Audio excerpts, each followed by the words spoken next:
Amelia Fettis, Dear Goy, finding positivity in the darkest of times. This is an unbelievable story, some would say horror film, affecting the lives of everyone around the globe. We are victims of a worldwide pandemic. Life as we know it has changed. There are only 3 days in the week, yesterday, today and tomorrow. Every day is all we have. Work, education and socialising has been compromised to protect the vulnerable, the NHS and most importantly, the future. You are now thinking, Amelia, this was supposed to be a presentation on a positive topic. I believe positivity is best discovered in the worst circumstances. Everyone can produce a positive story in a positive situation, but true positivity is found from those who believe there is hope in the darkest of times. This is COVID-19. We are victims of a worldwide pandemic, but we fail to realise. We may be alone in isolation, but together as a nation. Yes, some would say we are stuck in a house, but we fail to realise we are safe in our homes.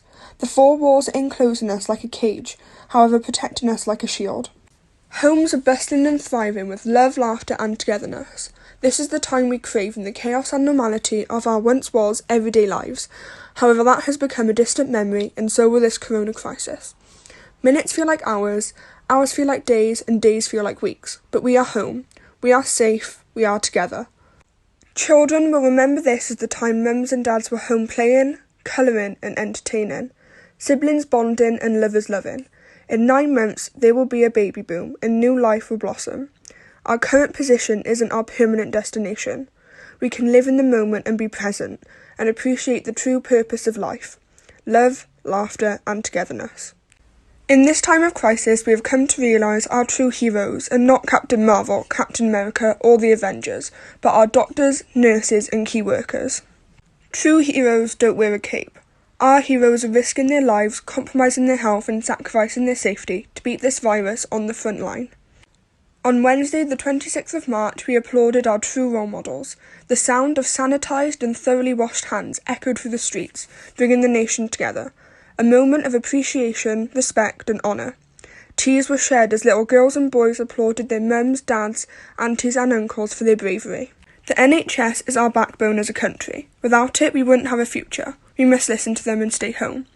Take this opportunity to focus on yourself and live in the present. If you think about it, we've all dreamed of having a remote control and pausing the chaos of our day-to-day life. This is that moment. The country is paused. This is the time we will look back on and our health is our priority, not work. When I said life as we know it has changed, I bet you automatically thought negative. Rethink and realise. There has been an endless amount of positivity running through our social media. TikTok, Facebook and Instagram, all beaming with positivity, motivation and support. From trending dances, workouts with Joe Wicks, motivational quotes and cute photos of animals, we fail not to crack a smile. Celebrities donating and stories being shared. We are surrounded with positivity from the tips of our fingers to the smile on our face. Nothing will make you laugh harder than Mr. Morgan and Mr. Davis performing their masterpiece. Their personality and enthusiasm shining bright for our screen, inspiring us to be happy. Our excessive amount of toilet roll buying has been put into use. Obviously Miss Huxtable was at the front of the queue for hers, challenging teachers and students, keeping the tale of Gwentis Croyd alive and kicking, even though Miss Jones could only manage one keepy uppy.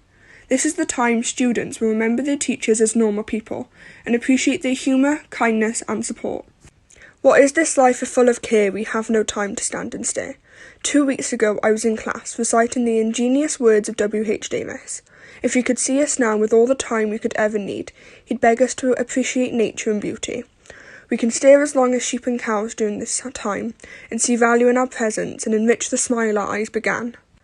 But don't stand beneath the boughs, unless it's your 1 hour of daily outdoor activity, and when woods we pass you stop and live in the moment, and admire what we took for granted in our once-was everyday life.